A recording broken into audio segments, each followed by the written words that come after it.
शुरुआत black and white में सबसे पहले भारतीय कूटनीति की एक बड़ी जीत का विश्लेषण।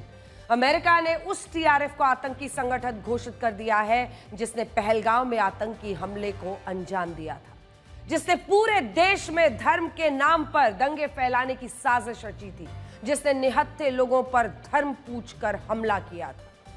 यह बहुत बड़ा डेवलपमेंट है, इसको समझिए, क्योंकि फिलहाल कूटनीतिक हालात में पाकिस्तान से अमेरिका पूरी प्यार मोहब्बत रचा रहा है और इसके बावजूद भारत अमेरिका से उस टीआरएफ को आतंकी संगठित घोषित करवाने में कामयाब रहा जिसे पाकिस्तान लगातार बचाता रहा है। टीआरएफ यानी द रेजिस्टेंस फ्रंट ने भारत पर पिछले कुछ वर्षों में बहुत से हमले किए। वो लश्कर का ही फ्रंट है, उसका प्रॉक्सी है, इसीलिए भारत ने उसे पहले ही आतंकी संगठन घोषित किया हुआ है। लेकिन पाकिस्तान हमेशा उसे बचाता रहा और अब जबकि अमेरिका ने भी उसे आतंकी संगठन बता दिया है, तो कैसे पूरी सियासत कांप रही है इस वक्त पाकिस्तान में और वहां के उप प्रधानमंत्री कैसे इस आतंकी संगठन के लिए छाती पीट रहे, ये सब हम आपको दिखाएंगे। लेकिन आज की इस कार्रवाई के बावजूद अमेरिका का दोहरा रवैया फिर से सामने आया है, ये हम आपको आगे बताएंगे। सबसे पहले देखिए, अमेरिका के विदेश मंत्रालय की तरफ जारी बयान में कहा गया है कि अमेरिका के विदेश मंत्रालय ने कहा है कि द रेजिस्टेंस फ्रंट को फॉरेन टेररिस्ट ऑर्गेनाइजेशन यानी एफटीओ और स्पेशली डेजिग्नेटेड ग्लोबल टेररिस्ट घोषित किया गया है। अमेरिका के विदेश मंत्री मार्को रूबियो की तरफ से कहा गया है कि टीआरएफ लश्कर ए तैयबा का फ्रंट है, प्रॉक्सी है। लश्कर ए तैयबा इस नाम को भी वो मान रहे हैं और ये भी कह रहे हैं कि ये टीआरएफ उसी का फ्रंट है, उसी का प्रॉक्सी है जिसने 22 अप्रैल 2025 को पहलगाम में हुए आतंकी हमले की जिम्मेदारी ली थी, जिसमें 26 नागरिकों की मौत हुई थी। आगे क्या लिखा है ये भी देखिए, लिखा है कि ये भारत के नागरिकों पर 2008 में लश्कर ए तैयबा के मुंबई हमले के बाद सबसे खतरनाक अटैक था। आगे लिखा है कि टीआरएफ ने भारतीय सुरक्षा बलों पर कई हमलों की जिम्मेदारी ली है। मार्को रूबियो के इसी लिखित बयान में यह भी लिखा गया है कि विदेश मंत्रालय की यह कार्रवाई ट्रंप प्रशासन के अपने नागरिकों की सुरक्षा के लिए संकल्प है, जिसमें आतंकवाद का मुकाबला शामिल है और साथ ही राष्ट्रपति ट्रंप ने पहलगाम के हमले में जो न्याय की बात कही थी, ये उसे सुनिश्चित करता है। भारत के लिए बड़ी बात यह है कि पहलगाम हमले को जिस आतंकी संगठन ने अंजाम दिया, वो आतंकी संगठन घोषित हो गया है। 22 अप्रैल को पहलगाम में इसी आतंकी संगठन के आतंकियों ने हमला किया था। हालांकि ये भी खबरें थी कि ये सारे पाकिस्तानी आतंकी थे और इनमें पाकिस्तान की स्पेशल फोर्सेस के भी लोग शामिल थे। हमले के कुछ ही देर बाद टीआरएफ ने घटना की जिम्मेदारी ली थी और बयान जारी करके कहा था कि भारत सरकार कश्मीर में मुस्लिमों को बहुसंख्यक से अल्पसंख्यक बना रही है। हालांकि 26 अप्रैल को टीआरएफ इससे मुकर गया था। जाहिर तौर पर उसे लग गया था कि यह घटना उसे भारी पड़ेगी, तो अपने आका पाकिस्तान के कहने पर वो सीधा मुकर गया।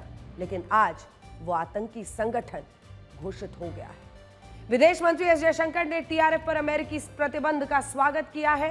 विदेश मंत्री ने एक्स पर अमेरिकी विदेश मंत्री मार्को रूबियो को धन्यवाद दिया और लिखा है कि भारत अमेरिका आतंकवाद विरोधी सहयोग की मजबूत पुष्टि हुई है, आतंकवाद के लिए जीरो टॉलरेंस।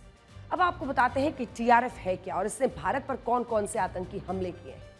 जब अगस्त 2019 में भारत ने जम्मू कश्मीर से आर्टिकल 370 खत्म किया, तो पाकिस्तान की खुफिया एजेंसी आईएसआई ने लश्कर ए तैयबा का शैडो आउटफिट बनाया और नाम दे दिया द रेजिस्टेंस फ्रंट। वो ये संदेश देना चाहते थे कि आर्टिकल 370 हटने के बाद टीआरएफ बना है और ये भारत के खिलाफ बगावत करके बना है। मतलब इसका कोई उर्दू से जुड़ा हुआ नाम या मुसलमानों से या पाकिस्तान से जुड़ा हुआ कोई नाम नहीं दिया, लेकिन नाम क्या दे दिया, अंग्रेजी का, द रेजिस्टेंस फ्रंट। हकीकत यह थी कि इसके पीछे पाकिस्तान के आतंकी संगठन और पाकिस्तान की खुफिया एजेंसी थी। टीआरएफ की स्थापना मोहम्मद अब्बास शेख ने की थी, जो मारा जा चुका है। इस वक्त इस संगठन का सरगना है शेख सज्जाद गुल। इस आतंकी संगठन का ऑपरेशन चीफ है अहमद खालिद। भारत ने इस आतंकी संगठन को यूएपीए के तहत 2023 में आतंकी संगठन घोषित कर दिया था। टीआरएफ ने कश्मीर में पिछले कुछ वर्षों में जम्मू कश्मीर में भारतीय सुरक्षा बलों और आम लोगों को निशाना बनाया। अपने टारगेट उन्हीं लोगों को बनाया जो कश्मीर में विकास का काम कर रहे थे। इसका सबसे बड़ा हमला तो 22 अप्रैल को पहलगाम की बैसरन घाटी में रहा, जहां हमले में कुल 28 लोग मारे गए और 20 से ज्यादा लोग घायल हो गए। 9 जून 2024 को जम्मू के रियासी जिले में शिवखोड़ी जा रहे हिंदू श्रद्धालुओं पर हमला किया। 9 लोगों की तब मौत हुई थी और 33 घायल। 20 अक्टूबर 2024 को गांदेरबल में प्रवासी कंस्ट्रक्शन मजदूरों को निशाना बनाया, 7 लोग मारे गए, 6 मजदूर घायल। 13 सितंबर 2023 को अनंतनाग में इंडियन आर्मी और पुलिस पर हमला किया, 3 लोगों की मौत हुई, एक कर्नल, मेजर और एक डीएसपी। 8 जुलाई 2020 को बांदीपुरा जिले में बीजेपी नेता के परिवार पर हमला किया, 3 लोग मार दिए। टीआरएफ का तो बस नाम है, असल में यह पूरा आउटफिट लश्कर और आईएसआई के लिए काम कर रहा है और यह पूरा पाकिस्तान के एजेंडे पर चलता है। पाकिस्तान ये कभी नहीं चाहता है कि कश्मीर तरक्की करे, इसीलिए टीआरएफ के आतंकवादियों ने खास तौर पर उन सारी एक्टिविटीज को निशाना बनाया जहां विकास के काम हो रहे हैं, चाहे वो कोई सुरंग बन रही हो, उसके मजदूरों पर हमला करने की बात, या फिर कश्मीर में घूमने वाले टूरिस्ट हो जो वहां पर पर्यटन के जरिए लोगों की जेब भर रहे हैं, उन पर हमला कर दिया। इंडियन आर्मी और हिंदू तो इनके निशाने पर हैं ही, लेकिन इन्होंने पहलगाम का हमला करके बहुत बड़ी गलती कर दी। इसका एहसास उन्हें कुछ दिनों में ही हो गया था। आपको याद होगा कि पहलगाम अटैक के बाद सुरक्षा बलों की तरफ से 3 आतंकियों के स्केच जारी किए गए थे, जिसमें हाशिम मूसा उर्फ आसिफ फौजी, सुलेमान शाह और अबू तलहा शामिल थे। यह हमला टीआरएफ के 5 आतंकवादियों ने किया था जो फाल्कन स्क्वाड से ताल्लुक रखते थे। हमले के बाद पहचान हुई कि हाशिम मूसा उर्फ आसिफ फौजी एक पाकिस्तानी फौज का पूर्व कमांडो है। उसके साथ एक और पाकिस्तानी था, अली भाई, और 2 भारतीय कश्मीरी आतंकी। यह हमला सैफुल्लाह कसूरी ने प्लान किया था, जो लश्कर तैयबा का सीनियर कमांडर है और हाफिज सईद का खास है। इसके भी सबूत है कि हमले के दौरान लश्कर के कमांडर और आतंकी पाकिस्तान और पीओके के इस हमले को कोऑर्डिनेट कर रहे थे। टीआरएफ पूरी तरह से पाकिस्तान और लश्कर का प्रोजेक्ट है, जो भारत में और खास तौर पर कश्मीर में आतंक फैलाने के लिए बनाया गया। आपको बताते हैं कि कैसे टीआरएफ लश्कर की टॉप लीडरशिप की देखरेख में फल फूल रहा है। टीआरएफ के नए आतंकवादियों को लश्कर के अनुभवी आतंकवादी ही ट्रेनिंग देते हैं। टीआरएफ के आतंकवादी लश्कर तैयबा के कैंपों में ट्रेनिंग लेते हैं। इसके अलावा लश्कर ही टीआरएफ को हथियार और लॉजिस्टिक्स भी देता है। टीआरएफ को पूरी वित्तीय सहायता भी लश्कर तैयबा की तरफ से दी जाती है। इसके अलावा उनका प्रोपेगेंडा, टेक्निकल सपोर्ट सब लश्कर देता है। टीआरएफ के आतंकियों की पाकिस्तान की खुफिया एजेंसी आईएसआई से कोऑर्डिनेशन भी लश्कर ही करवाता है। इसीलिए तो ये कहा जाता है कि टीआरएफ लश्कर का ही फ्रंट है। खुद अमेरिकी विदेश मंत्रालय के स्टेटमेंट में यह बात लिखी हुई है कि लश्कर का फ्रंट और प्रॉक्सी है टीआरएफ एलियस लश्कर तैयबा। बात मसूद अजहर की करेंगे, जो कि खबर है कि बहुत ज्यादा डरा हुआ है, इतना ज्यादा कि वो बहावलपुर छोड़कर भाग गया है। और अब हम आपको आज तक का सबसे बड़ा एक्सक्लूसिव स्कूप आज का दिखाने वाले हैं, क्योंकि ये खबर आज न सिर्फ पाकिस्तान को बल्कि पूरी दुनिया को, अमेरिका तक को देखनी चाहिए। आपको याद होगा कुछ दिन पहले पाकिस्तान के पूर्व विदेश मंत्री बिलावल भुट्टो ने कहा था ना कि मसूद अजहर पाकिस्तान में नहीं है बल्कि अफगानिस्तान चला गया है। वो तो झूठ बोल रहे हैं, लेकिन ये खबर पक्की है कि इस वक्त मसूद अजहर अपने हेडक्वार्टर यानी कि बहावलपुर में नहीं है।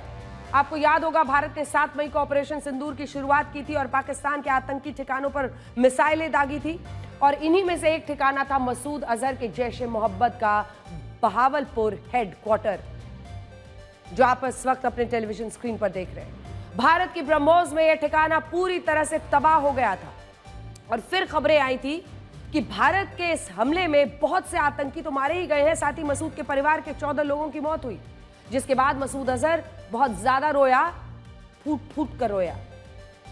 और अब मैं अपने साथ ब्लैक एंड व्हाइट में अपने सहयोगी अंकित को बुलाना चाहती हूं, क्योंकि खबर है कि मसूद अजहर बहुत ज्यादा डर गया है, बहावलपुर छोड़कर वो भाग गया है। तो अंकित, बहुत बहुत स्वागत है आज आपका ब्लैक एंड व्हाइट में, आप हमारे साथ जुड़ रहे हैं। अंकित, ये खबर है क्या, मोटे तौर पर हमें बताइए, क्योंकि हम ये जानना चाहते हैं कि अगर वो बहावलपुर छोड़कर गया है तो बड़े स्क्रीन पर अपने दर्शकों को दिखाते हैं, आप इस निष्कर्ष तक कैसे पहुंचे? देखिए, बिलावल भुट्टो जरदारी का ये कॉन्फिडेंस कहां से आता है कि वो नहीं है। देखिए, पाकिस्तानी टेम्पलेट है, सबको पता है कि पिछले 20 साल से 21 साल से मसूद अजहर यहाँ पे बहावलपुर में है। जब हम बात करते हैं बहावलपुर की, सिर्फ एक ठिकाने नहीं है, जैश ए मोहम्मद के 2 ठिकाने हैं। जामिया सुभान अल्लाह, जहां ऑपरेशन सिंदूर पे के दौरान उस पे हमला किया गया। एक उसका पुराना घर है जामिया उस्मानो अली वो मस्जिद, और वहीं पे उसका पैतृक निवास। वहां पे हमला इसलिए नहीं किया गया क्योंकि वहां पर बहुत ही घनी आबादी है और अजहर वहां पे नहीं था। प्लान पाकिस्तान का यह था कि बहावलपुर से अजहर को हम ऐसी जगह शिफ्ट कर दें, यानी एक ऐसी जगह जहां पे कहीं किसी का ये जो तस्वीर आप देख रही हैं, ये हमले के बाद का जैश ए मोहम्मद का हेडक्वार्टर है। ये देखिए, ये हमले के बाद ये इसकी छतें जो हैं वो उड़ गई हैं। ये यहाँ पर जैश ए मोहम्मद का हेडक्वार्टर था, ऐसे है जिसकी पूरी छतें उड़ गई, ये पूरी छत उड़ गई है। आपको दिख रहे हैं ऊपर में, ये वाला जरा जूम इन करके दिखाइए, ये दो। हाँ, तो ये प्रिसिजन स्ट्राइक्स थे, इसलिए इसकी छत उड़ गई। साथ में इसके पीछे में वो रिहायशी इलाके थे जहां पे उसके सहयोगी, उनका परिवार रहता था, जहां से खबरें आ रही हैं कि उन लोगों की मौत हो गई। जो दूसरा स्क्रीन पे ये जो दूसरी तस्वीर है, ये उसका पैतृक निवास है। यहाँ पे एक अस्पताल है, ऑर्थोपेडिक अस्पताल, ये जामिया उस्मानो अली है। ये मस्जिद बनी है करीब 2004-5 के आसपास। इस जगह पे वो नहीं था। अब हम आते हैं उस तस्वीर पे, आखिर यहाँ पे नहीं था, फिर वो कहां था? बहावलपुर नहीं था तो कहां था? कहां था? वो एक ऐसा इलाका है, स्कर्दू नाम की जगह है। हाँ। पाकिस्तान ऑक्यूपाइड कश्मीर, पाकिस्तान अधिकृत कश्मीर के अंदर में गिलगिट बाल्टिस्तान के इलाके में स्कर्दू आता है। अब स्कर्दू, हमने कई अपने जो इंटेलिजेंस सोर्सेज हमने उनसे पूछा कि हम कैसे कह सकते हैं कि स्कर्दू में और क्यों है, क्योंकि अगर आप नक्शे पे देखें, निष्कर्ष पर कैसे पहुंचे? जब आपने देखा होगा ऑपरेशन सिंदूर, जब जैसे ही इस बात की घोषणा हुई, तो सुबह सुबह जो तस्वीरें आई थी ना, और बालाकोट के टाइम पे भी वो एक्चुअल तस्वीरें आई थी, हैंड हेल्ड डिवाइसेस, यानी आपके पास ह्यूमन इंटेलिजेंस था, आपके पास लोग थे जो रिपोर्ट कर रहे थे। उसी तरह की इंटेलिजेंस इनपुट्स के आधार पे ये कहा जा रहा है कि वो स्कर्दू में है। लेकिन खास बात स्कर्दू में इसलिए भी अंजना, क्योंकि वो लास्ट जगह है जहां आप अज्यूम करेंगे। देखिए, देवबंदी सेक्ट से आते हैं, तो हम उस इलाके में आसपास के देवबंदी सेक्ट्स के मदरसे और मस्जिदों को देख रहे थे। खास बात है कि वहां पे अहले हदीस के हैं, अहले सुन्नत के हैं, बरेलवी के हैं, देवबंदी के नहीं हैं। ये एक टूरिस्ट स्पॉट है, यानी एक स्मोक स्क्रीन बनाया गया है कि आप जब इंटेलिजेंस डेस्क पे बैठते हैं और आप जब फिल्टर करते हैं तो उन फिल्टर में स्कर्दू पास नहीं होता। आप कहेंगे अजहर यहाँ तो हो ही नहीं सकता, लेकिन अजहर, और खास तौर पर देखें एलओसी के पास दूर नहीं है, तो बिलावल भुट्टो जरदारी, जी, बिलावल भुट्टो जरदारी का अफगानिस्तान यहाँ है। प्लान ये था कि वहां उनको भेज दें, विदेशी मीडिया को इकट्ठा करें, उनका टूर कराएं बहावलपुर मस्जिद का, और कहें यहाँ तो है ही नहीं, यहाँ पे तो औरतें और बच्चे रहते हैं, वो पढ़ाई करते हैं। तो ये पूरा प्लान था। उसके पहले ही उसको शिफ्ट करके स्कर्दू में पहुंचा दिया गया था।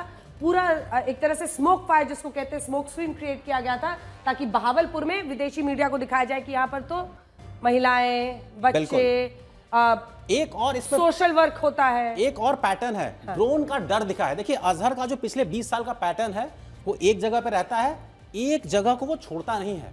इस केस में जो खास बात वो है कि उस जगह पे 2 मस्जिद और उन 2 मस्जिदों के अलग अलग 2 मदरसे हैं।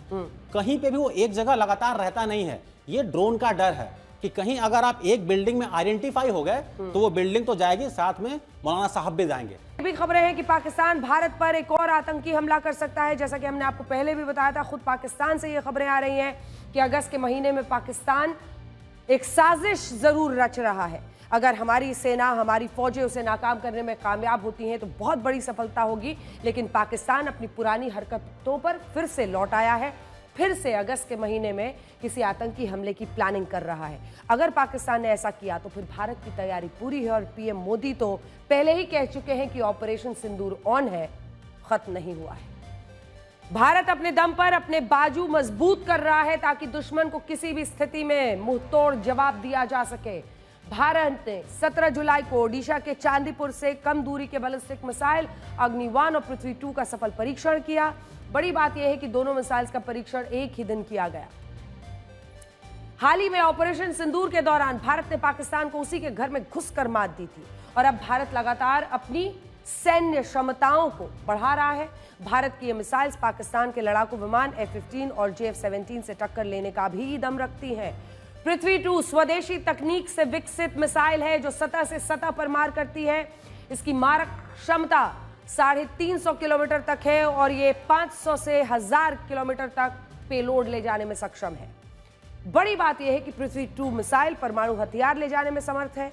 इस मिसाइल में high explosives, penetration, cluster munition, chemical weapon, tactical nuclear weapon लगाए जा सकते हैं। ये मिसाइल इनर्शियल नेविगेशन सिस्टम से लैस है। इसकी वजह से ये अपने सटीक निशाने के लिए जानी जाती है, तरल ईंधन से चलती है। पृथ्वी 2 की तुलना में अग्नि 1 मिसाइल ज्यादा लंबी दूरी की मिसाइल है। इसकी मारक क्षमता लगभग 700 किलोमीटर है। ये ठोस ईंधन से संचालित होती है। पाकिस्तान के साथ मौजूदा हालात को देखते हुए अग्नि 1 की ये टेस्टिंग भारत के लिए बेहद अहम है। अग्नि 1 तेजी से जवाबी कार्रवाई के लिए डिजाइन की गई है। इसकी ठोस ईंधन तकनीक की वजह से ये तत्काल लॉन्च हो सकती है। हम बात करेंगे कांवड़ यात्रा की, जिसके लेकर आज उत्तर प्रदेश के मुख्यमंत्री योगी आदित्यनाथ ने सीधा साधा बयान दिया। उनका कहना है कि कांवड़ियों को लेकर मीडिया ट्रायल चल रहा है और जानबूझकर कांवड़ यात्रा को बदनाम करने के लिए कांवड़ियों को उपद्रवी तक कहा जा रहा है। 11 जुलाई से शुरू हुई कांवड़ यात्रा को लेकर 3 तरह के विचार इस वक्त सोशल मीडिया पर घूम रहे हैं। पहला विचार यह है कि कांवड़ यात्रा में भक्तिमय माहौल है और भगवान शिव की आराधना के लिए लोग पूरी श्रद्धा से पवित्र जल ला रहे हैं। दूसरा विचार है कि कांवड़ यात्रा के नाम पर उपद्रव हो रहा है और कांवड़ियों ने अलग अलग शहरों में बवाल मचाया। तीसरा विचार यह है कि कांवड़ यात्रा को बदनाम करने के लिए कई कालनेमी घूम रहे हैं। हिंदू पौराणिक कथाओं में कालनेमी को रूप बदलने वाला एक मायावी राक्षस बताया गया है। लोगों का मानना है कि कांवड़ियों और संतों के रूप में कुछ कालनेमी ही उपद्रव कर रहे हैं और लोगों को ठग रहे हैं। आज हम इन तीनों विचारों पर एक खास विश्लेषण लेकर आए हैं, क्योंकि देखा जाए तो तीनों ही विचार अपनी अपनी जगह पर सही लगते हैं। शुरुआत हम योगी आदित्यनाथ के उस बयान से करना चाहते हैं जिसमें उन्होंने कहा है कि कांवड़ यात्रा को लेकर मीडिया ट्रायल करके भारत की विरासत को जानबूझकर अपमानित किया जा रहा है। कांवड़ यात्रा चल रही है, समाज का सबसे यानी श्रमिक वर्ग से लेकर के उच्च वर्ग तक हर व्यक्ति इस अभियान के साथ जुड़ा हुआ। एकता का अद्भुत संगम, न जाति का भेद है, न क्षेत्र का भेद है, न वर्ग का भेद है, न मत का भेद है, न संप्रदाय का भेद है। हर हर बम बम बोलते हुए जाते हैं। 300-400 किलोमीटर पैदल जाते हैं, फिर वहां से जल लेकर के कावड़ को कंधे में रख करके फिर उसी प्रकार से उसी भक्ति भाव के साथ चलते हैं। लेकिन मीडिया ट्रायल होता है, मीडिया ट्रायल होता है, बदनाम किया जाता है, खूब उसके बारे में लिखा जाता है, उन्हें उपद्रवी और आतंकवादी तक बोलने का दुस्साहस होता है। यह वह मानसिकता है जो हर प्रकार से भारत की विरासत को अपमानित करना चाहती है। ये वही लोग हैं जिन्होंने जनजातीय समुदाय को भारत से अलग करने का प्रयास किया। योगी आदित्यनाथ की कुछ बातें 100% सही है। हजारों कांवड़िए पूरे भक्ति भाव से सैकड़ों किलोमीटर चलकर शिवालयों पर जल अर्पित करते हैं। सीएम योगी की यह बात भी सही है कि देश में कई लोग ऐसे हैं जो हिंदुओं की आस्था से खिलवाड़ करने के मौके तलाशते हैं और यही लोग कांवड़ यात्रियों का मजाक उड़ा रहे हैं। इन लोगों का मानना है कि कांवड़ यात्रा करने वालों के पास कोई काम धाम नहीं होता, इसलिए वो इस धार्मिक यात्रा पर जाते हैं। ये विचार पूरी तरह से गलत है, हिंदू धर्म विरोधी है। लेकिन आज हमें यह सोचना चाहिए कि ऐसे हिंदू विरोधियों को कांवड़ यात्रा पर सवाल उठाने का मौका क्यों मिला है। हमें यह भी सोचना चाहिए कि गले में भगवा डालकर हाथों में डंडा लेकर कांवड़ यात्रा के नाम पर बवाल मचाने वाले अगर लोग साजिशन घुस रहे हैं तो उनको रोका कैसे जाए। अगर कांवड़ियों में वाकई आम ऐसे लोग घुस जा रहे हैं या साजिशन कुछ उपद्रवी घुस रहे हैं तो उनका सच सामने कैसे आएगा। इन्हें तो कांवड़िया नहीं कहा जा सकता। इन्हें कांवड़िया इसलिए नहीं कहा जा सकता क्योंकि जो लोग इन तस्वीरों में दिख रहे हैं वो बिल्कुल अलग हैं, वो उपद्रव मचाते हुए दिख रहे हैं। धर्म और आस्था में डूबे लोग ऐसा नहीं करते।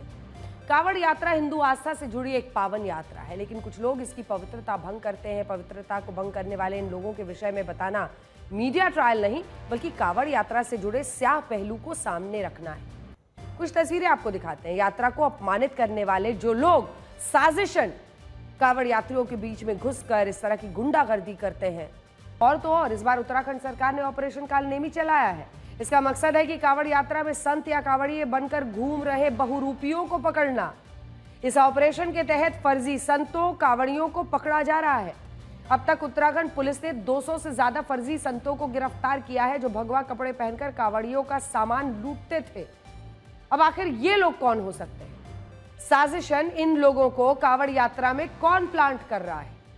विचार इस पर भी होना चाहिए। कांवड़ यात्रा को बदनाम करने के लिए अगर अपराधी एक्टिव हो रहे हैं तो ये बड़ी पहल है और हर राज्य में इसको करने की जरूरत है। मुजफ्फरनगर पुलिस ने कुछ दिन पहले कांवड़ियों के भेष में घूम रहे 5 लोगों को गिरफ्तार किया। ये जो आपको पीछे दिख रहे हैं पुलिस अधिकारियों के, ये लोग कांवड़ियों के शिविरों में जाकर उनका मोबाइल फोन, उनका सामान चुरा लेते थे, साथ में चलते थे कांवड़िए बनकर, लेकिन दरअसल अपराधी थे। कांवड़ियों की तरह भगवा वस्त्र पहनकर चोरी करने वालों में आबिद, सुहेल, आसिफ, अफसार और शाहिद नाम के युवक थे। अब सोचिए, मुस्लिम युवक जो कांवड़ियों के भेष में कांवड़ मार्गों पर टहल रहे हैं और आपराधिक गतिविधियों को अंजाम दे रहे हैं, तो क्या ऐसा नहीं हो सकता कि कांवड़ियों के भेष में उपद्रवी हंगामा करके यात्रा को बदनाम कर रहे हो? क्या उत्तराखंड में अगर अपराधी गैंग ये कर रहे हैं या फिर बिहार में अपराधी गैंग ये कर रहे हैं, तो क्या इसकी जांच उस तरह से नहीं होनी चाहिए, बल्कि पूरी शिव भक्ति की इस कांवड़ यात्रा को ही बदनाम कर देना सही होगा? इसको बेरोजगारों से जोड़ देना, जिनके पास कोई काम नहीं है, जो उपद्रव मचाने के लिए सड़कों पर निकलते हैं, ये सब कह देना किस हद तक सही है? प्रधानमंत्री नरेंद्र मोदी के इलेक्शन मोड की। अवैध घुसपैठ का मसला बिहार के वोटर रिविजन से गरमाया हुआ है। आज तस्वीरें आपको दिखाते हैं। प्रधानमंत्री नरेंद्र मोदी ने आज बिहार के बजाय पश्चिम बंगाल में अवैध घुसपैठ के मुद्दे को तूल दिया। प्रधानमंत्री आज दोनों राज्यों के दौरे पर थे। दोनों राज्य अब चुनाव के मोड में आ रहे हैं और बिहार में अगले 2-3 महीनों में चुनाव है, तो पश्चिम बंगाल के चुनाव में लगभग 6 महीने की देरी है। प्रधानमंत्री मोदी का बंगाल में घुसपैठ पर जोरदार प्रहार हुआ। घुसपैठ को लेकर राज्य की ममता सरकार पर पीएम मोदी ने जमकर हमला किया। पश्चिम बंगाल में अवैध घुसपैठ को बंगाल की अस्मिता से जोड़ दिया। सुनिए प्रधानमंत्री नरेंद्र मोदी ने क्या कहा। हाँ, घुसपैठ को बढ़ावा दिया जा रहा है, घुसपैठियों के फर्जी कागज बनाए जा रहे हैं, इसका एक पूरा इकोसिस्टम यहां डेवलप किया गया है। ये पश्चिम बंगाल की देश की सुरक्षा के लिए खतरा है, ये बांग्ला संस्कृति के लिए खतरा है, लेकिन तुष्टीकरण के लिए टीएमसी हर हद पार कर रही है। प्रधानमंत्री मोदी ने पश्चिम बंगाल की धरती से आज साफ कहा कि जो भारत का नागरिक नहीं है, जो घुसपैठ करके आया है, उसके खिलाफ संविधान के तहत कार्रवाई होती रहेगी।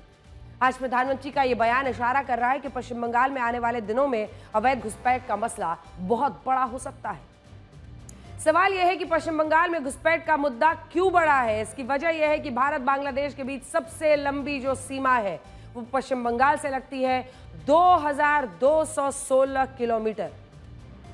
यानी भारत में अवैध बांग्लादेशी घुसपैठ का जो सबसे बड़ा रूट है वो पश्चिम बंगाल के बॉर्डर हो सकते हैं। बीजेपी का आरोप है कि इन अवैध घुसपैठियों को वोटर बनाकर वोट बैंक के हित साधे जाते हैं। हालांकि पश्चिम बंगाल में अवैध घुसपैठ का मसला नया नहीं है। 2004 में खुद यूपीए सरकार ने कहा था कि पश्चिम बंगाल में 57 लाख अवैध घुसपैठिए हैं। हालांकि पश्चिम बंगाल के अलावा पूरे देश के लिए बताए गए अवैध घुसपैठ के आंकड़ों को यूपीए सरकार ने यह कहकर वापस ले लिया कि ये आंकड़े प्रमाणिक नहीं है। 2016 में मोदी सरकार ने अवैध बांग्लादेशी घुसपैठियों का आंकड़ा 2 करोड़ बताया। साल दर साल घुसपैठ करते पकड़े गए बांग्लादेशियों का आंकड़ा बता देती है। साल 2016 में 1601, 17 में 907, 18 में 884, 19 में 1109, 2020 में 955। इनमें सबसे ज्यादा घुसपैठ पश्चिम बंगाल रूट से ही हुई है। पश्चिम बंगाल में अवैध घुसपैठ का मसला कभी खुद ममता बनर्जी उठाती हैं। 2005 में उन्होंने संसद में अवैध घुसपैठ पर हंगामा किया था। वोटर लिस्ट में घुसपैठियों के नाम शामिल होने के मसले पर उन्होंने लोकसभा से इस्तीफा तक दिया था। हालांकि सही फॉर्मेट ना होने की वजह से इस्तीफा स्वीकार नहीं हुआ। लेकिन 2005 से 25 के बीच राजनीति बदल गई। अवैध घुसपैठ पर ममता के सुर भी बदल गए। पश्चिम बंगाल में प्रधानमंत्री मोदी ममता सरकार को अवैध घुसपैठ कर घेर रहे थे तो टीएमसी ने एक दिलचस्प काउंटर किया। प्रधानमंत्री के पश्चिम बंगाल के दुर्गापुर पहुंचने से पहले टीएमसी की ओर से एक सोशल मीडिया पोस्ट डाला गया। दरअसल ट्रैवल एडवाइजरी के फॉर्म में एक मीम साझा किया गया। टीएमसी ने लिखा, जनहित में जारी, भारी ट्रैफिक के लिए तैयार रहे। झारखंड, ओडिशा और बिहार से कई बसें आने की संभावना है। पीएम मोदी की रैली के लिए भीड़ जुटाई जा रही है। यदि आप भाड़े की भीड़ को पीएम के द्वारा संबोधित करने को देखने के लिए उत्सुक ना हो तो दूर रहना सही।